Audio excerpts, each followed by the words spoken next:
Señales 13. IA13.cl. Inteligencia artificial al alcance de todos.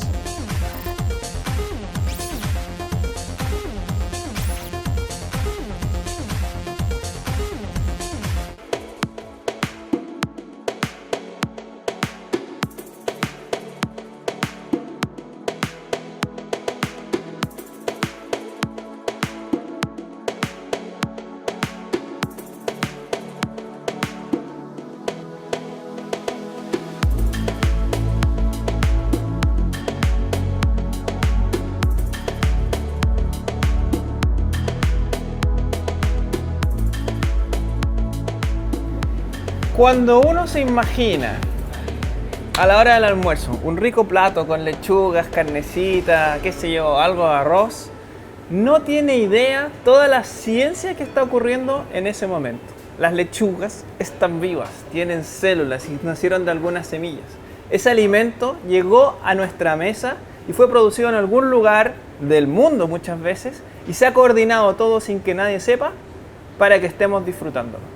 Alimentar al planeta no es sencillo y es tarea que ha hecho la humanidad por siglos, la famosa agricultura.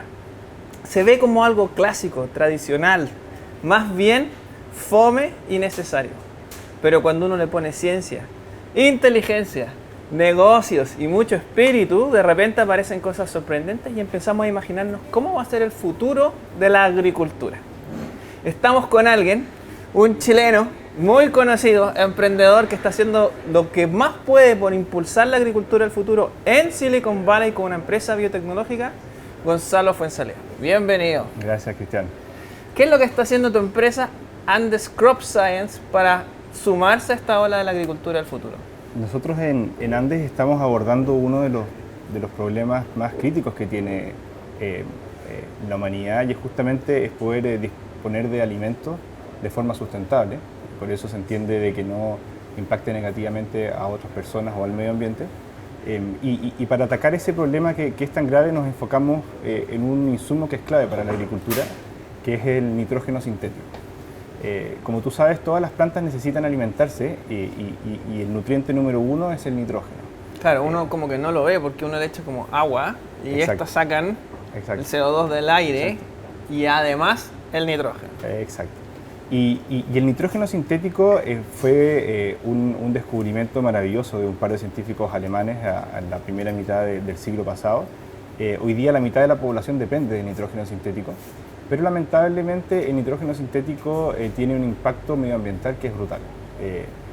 Ocupa aproximadamente un 3% de la energía eléctrica a nivel global, la producción de nitrógeno sintético. Nitrógeno sintético es el fertilizante al final del día, ¿no? Exacto, es lo que se utiliza para que la planta se alimente, principalmente. También tiene un impacto brutal porque parte importante de lo que ponen los agricultores en el campo termina percolando, contaminando aguas subterráneas, es tóxico para animales y personas. Y otra parte importante se volatiliza, se convierte en un gas con efecto invernadero, el gas llamado óxido nitroso, aproximadamente 200 veces más potente que el CO2, el dióxido de carbono que conocemos. Entonces, para producir alimento usamos fertilizante sintético, se produce el alimento, pero las consecuencias no lo estamos viendo. Exacto. Ahora ya se está sintiendo. Exacto. ¿Y qué se puede hacer? Aquí viene la parte bonita. Naturalmente, del aire que nos rodea hay un 80% que es nitrógeno. Pero ese nitrógeno que está acá en el aire tiene son dos moléculas que están unidas muy fuertemente. Y naturalmente hay dos formas como esas moléculas se pueden romper y estar disponibles para alimento para la planta. Una son las tormentas eléctricas. Cuando tú ves un relámpago es sinónimo de vida. Ese relámpago rompe estos enlaces y la lluvia cae nitrógeno que está disponible y es alimento para las plantas. O sea, cuando hay rayos y centellas. Es vida. Sí. Y la otra forma, naturalmente, cómo se hace esta fijación de nitrógeno para las plantas es mediante bacterias principalmente. Y nosotros nos enfocamos en eso.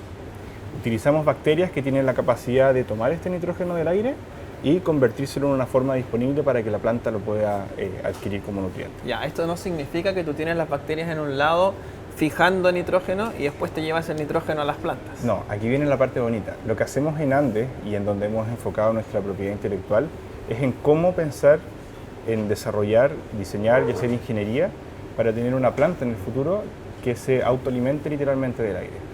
¿Y cómo lo logramos? Nosotros agarramos una semilla, por ejemplo, del maíz, que es nuestro principal foco en esta primera etapa, y integramos con la semilla bacterias que tienen esta capacidad. Cuando dices integrar, ¿qué significa eso? Nosotros tenemos la capacidad de utilizar la estructura interna de una semilla, espacios que están disponibles para cargar dentro de esos espacios nuestras bacterias de interés. Tomas una semilla que ya es chiquitita y adentro, en espacios que están disponibles, le inyectas o ingresas o como... De una forma muy eficiente y económica. Y haces que entren bacterias ahí, que cohabiten dentro de la semilla.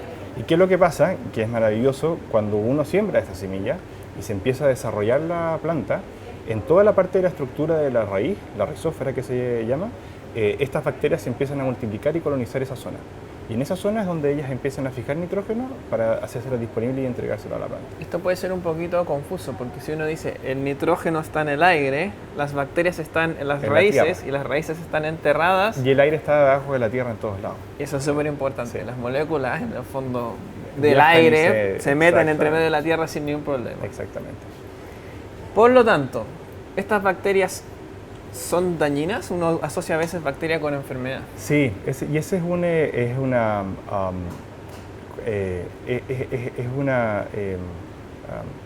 misconception, es una... se me fue la palabra. Una interpretación errónea. Sí, sí. Y está cambiando. Hay empresas como Andes están haciendo hoy día que los agricultores asocien cada vez bacterias con algo positivo.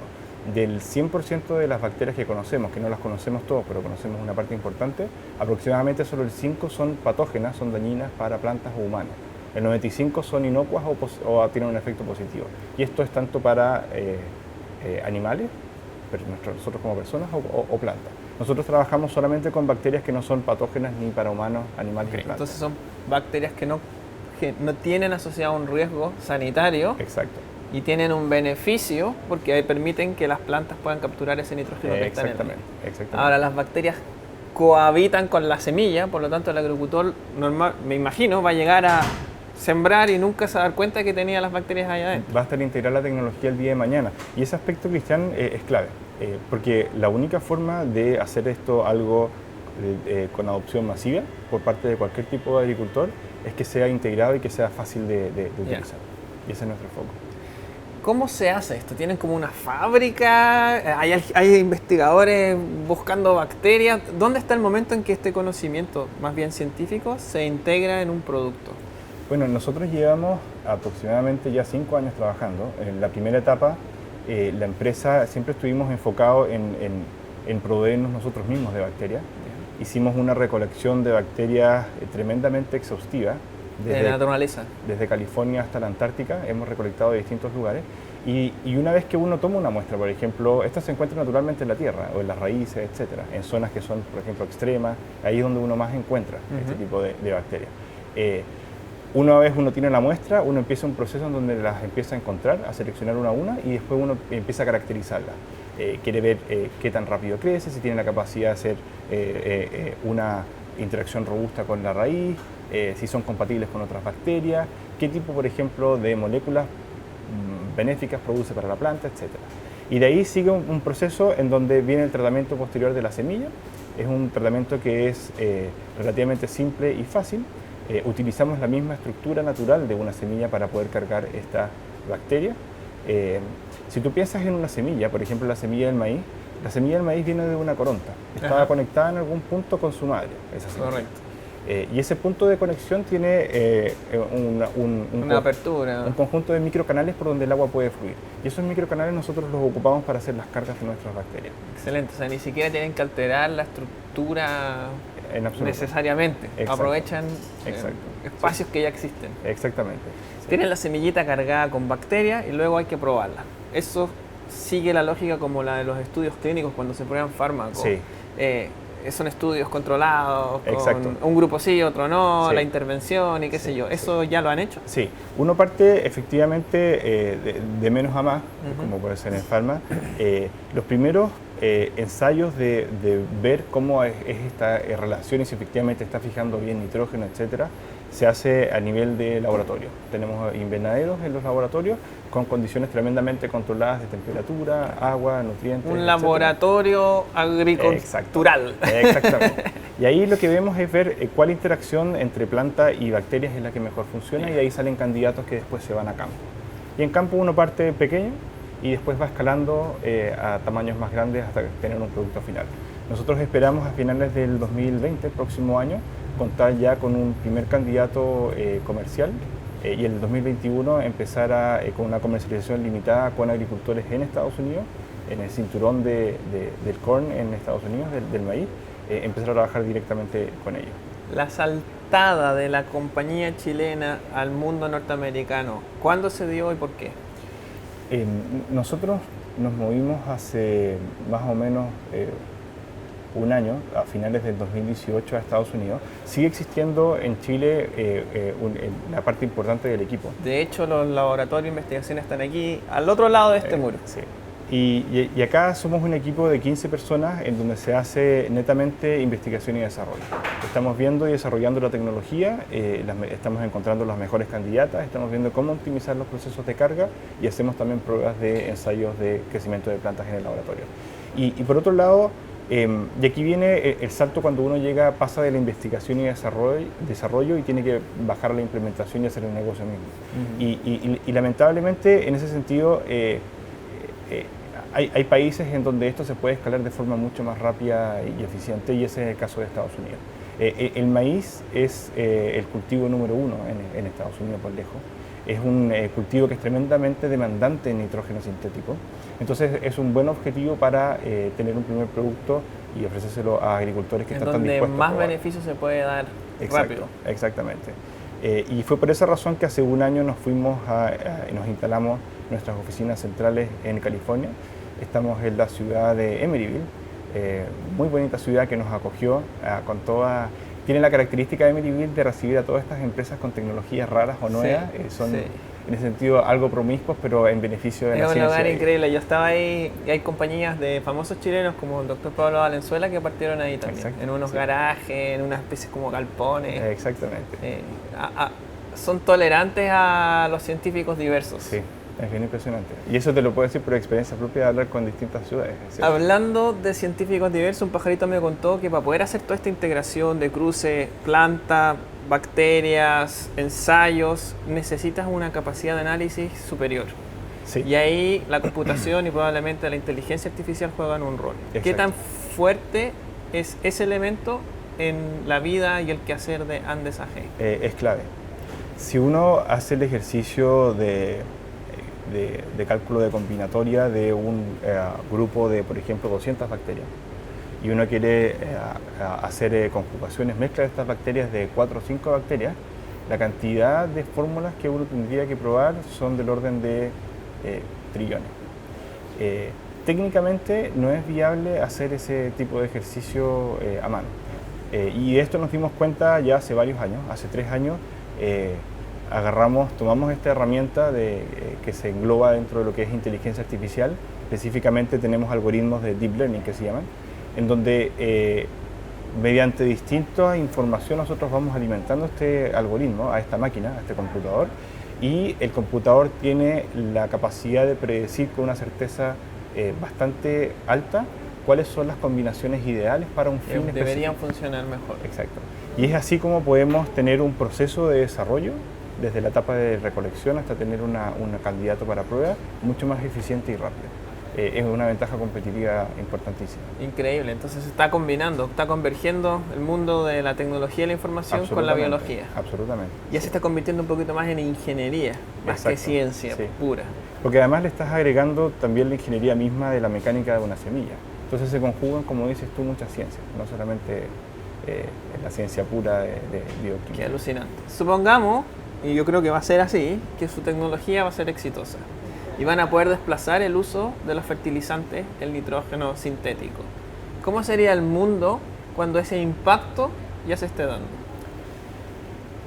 Con nuestro primer producto nosotros queremos hacer una semilla que le permita al agricultor reducir hasta un 40% de la cantidad de nitrógeno sintético que le pone al campo. ¿Y eso qué significa? ¿En qué se traduce?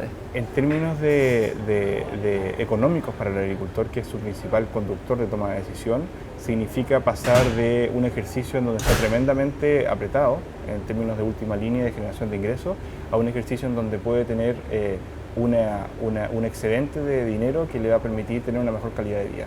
Y ese es el impacto social que hacemos nosotros. Le hacemos un impacto a través de esta tecnología, tanto a los agricultores como a su entorno familiar y su entorno comunitario. Y al mismo tiempo, al tú reducir el nitrógeno sintético, estamos causando un beneficio medioambiental por lo que dejas de contaminar, por lo que te explicaba de contaminación de aguas y contaminación del aire causando efecto invernadero. ¿Podría bajar la temperatura del planeta eventualmente? Técnicamente, si este tipo de tecnología se implementase de forma masiva por parte de todos los agricultores a nivel global, tú podrías frenar el cambio climático.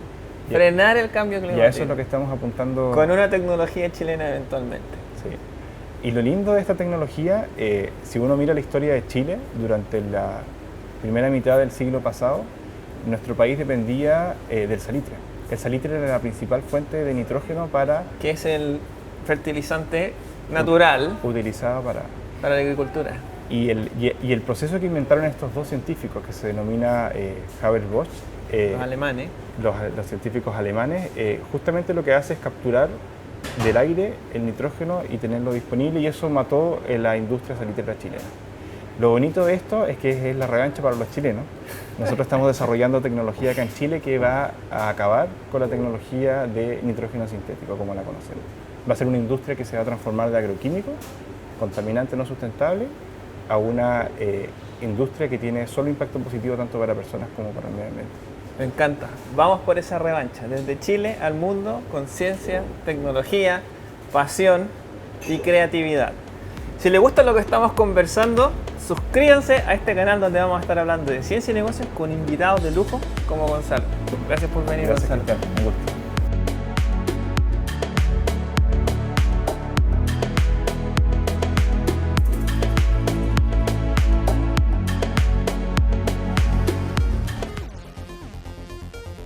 IA13.cl.